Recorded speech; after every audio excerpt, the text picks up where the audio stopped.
Okay, so I got this play sent to me yesterday, and I've actually seen this happen a couple times already this year while watching our younger Antonelli baseball teams, but this can really happen at any level. So let's talk about both from an offensive and defensive side what you should do in this situation. So the first thing is when you squared a bunt and you put a bunt down, even if the ball is foul, if it's on the line, it doesn't matter, run hard to first base. So that's the first lesson. You can see this bunter, he squares, he puts the ball down, he starts to run. Even at this point, he's looking over, he sees the ball is foul, but he continues to run hard. What I see a lot of times is bunters will stop. So they'll bunt the ball. If they see it go foul, they won't run hard. And I've actually seen it where if the runner is standing here and not running, as a third baseman, if you see the ball, maybe it has some English on it, so it's going to come back, or in this case, it's tough to tell. I think the ball probably hits the lip over here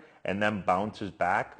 So if the batter is standing in the box and they don't run, well then as a third baseman, if you wanted to, depending on the situation, you could wait, allow for the ball to come back fair like this third baseman does, then pick it up and throw the first for the out. So that's the first lesson, is you have to make sure that if you bunt the ball, whether it's foul, on the line, it's fair, it doesn't matter, you run hard until you're either safe, out, or it's called a foul ball. Now the big lesson defensively is obviously once you see that ball is foul, you have to attack that ball and field it as quickly as you can so that the ball can't come back fair. And you can't assume just because it looks like it's really foul, like in this case, that it's going to stay foul. I've seen balls hit rocks. I've seen them hit lips. I've seen balls bunted with so much spin that they come back. So you can see the third baseman just kind of jogs in here, thinks, okay, it's going to be a foul ball. And then right about here, he goes, oh, shoot, that ball's coming back fair. But by the time he gets there and picks it up,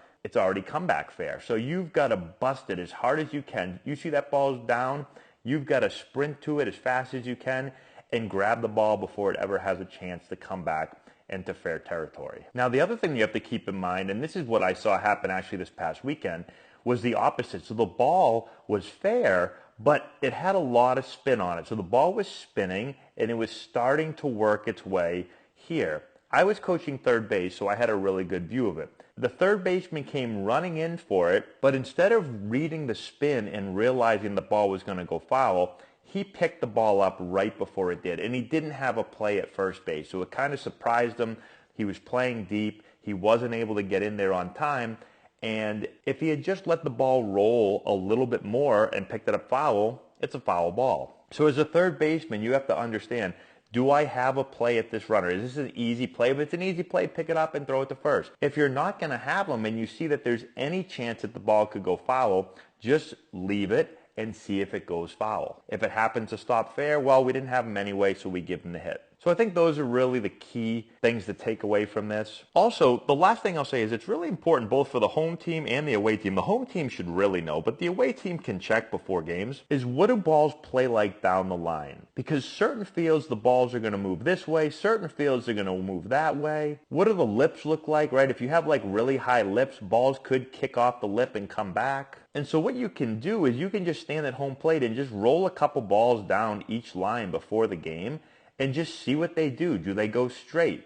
Do they come back fair? Do they go foul? And now if you're a bunter, you know, okay, if these balls all come back fair, well, today's a good day to bunt, and I can be really fine. I can put the ball, try to put it right on the line, and it's going to come back fair. Even if I miss foul, it might come back fair. And maybe it's the opposite. Maybe the ball goes this way. And so I know now if I bunt the ball right down the line, it's going to go foul. So I don't want to be as fine with it. I can put the ball more over here because everything is going to go foul. Or maybe that's just not a good field to bunt on, and I decide not to. Or again, if they're giving it to me, if they're playing way back and I'm going to bunt, well, then I'm going to put it in the grass to make sure that there's no chance that it rolls foul. So you can do all this homework before the game, both offensively and defensively, so you know exactly what's going to happen when the ball is bunted. So hopefully that makes sense. I think I covered everything there. Let me know if I missed anything in the comment section below. Subscribe to the channel, hit the notification. I'll give it a thumbs up, all that good stuff, and we'll talk to you later.